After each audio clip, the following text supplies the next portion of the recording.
Hello friends, அஸ்ஸலாமு அலைக்கும். எல்லோரும் எப்படி இருக்கீங்க? வாங்க, இன்றைக்கி நம்ம வீட்டில் நைட்டு டின்னர் வந்து இடியாப்பம். சரிங்களா?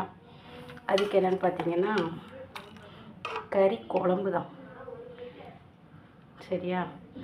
அதில் கறி பீஸ் கிடக்கு. பட் எனக்கு கறியை பார்த்தாலே ரொம்ப போரிங்காக இருக்குது. ஒரு துண்டு ஈரல் எடுத்துருக்கேன். இது வந்து மதியானம் வச்சு ஈரல் மிளகு தெரியும். இது வந்து ஈரல்லாம் எல்லாமே சேர்ந்துருக்கும். நுரையீரல், மண்ணீரல் சொல்லுவாங்க, அது எல்லாமே சேர்ந்துருக்கும். ரொம்ப உடம்புக்கு நல்லது. பசங்க யாரும் சாப்பிட மாட்டாங்க, நம்ம தான் சாப்பிடணும். சரி, நைட்டுக்கு ஒரு 2 பீஸ் எடுத்துக்கிறேன். இது வந்து வறுவல் கறின்னு சொல்லுவாங்கங்க. கறி ஃபஸ்ட்டு வேக வச்சுட்டு அதுக்கப்புறம் எண்ணெயில் வறுத்து எடுக்கணும். நல்லாயிருக்கும் சாப்பிட.